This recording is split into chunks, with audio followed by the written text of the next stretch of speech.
Hello my dear friends, welcome to our channel Prabhay Academy. So thank you for being here. ఈ యొక్క concept లో number analysis గురించి ఒక topic వచ్చిందండి, అంటే ఒక క్వశ్చన్ వచ్చింది చూడండి. సో 521 అయితే 6 ఎంత అని అడిగాడు. ఓకేనా? సో 521 అంటే మనకి ఒక కాన్సెప్ట్ 5 స్క్వేర్ లో నుంచి 4 తీస్తే 25 మైనస్ 4 21. అలాగే 6 స్క్వేర్ చేసి దాంట్లో 4 తీయాలి. 6 స్క్వేర్ 36 మైనస్ 4 32. సో ఆప్షన్ ఎక్కడైనా 32 వచ్చిందండి, అంటే మనం చేసింది టెక్నిక్ తప్పు. అయితే ఏం చేయాలి సార్ ఒకసారి చూడండి అన్న. సో జనరల్ గా మనకి 21 ని 2 ప్లస్ 1 చేస్తే 3. సో మనకి 5 3 అయింది. వీటి మధ్య డిఫరెన్స్ ఎంత అండి? 2. ఓకేనా?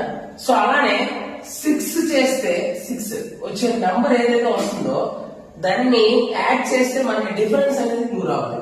డిఫరెన్స్ ఎంత రావాలి? 2 రావాలి. సో దేర్ ఫర్ ఆప్షన్ బట్టి వెళ్దాం. 22 2 ప్లస్ 2 4. సో 6 మైనస్ 4 2 డిఫరెన్స్ 2 వచ్చిందా రాలేదా?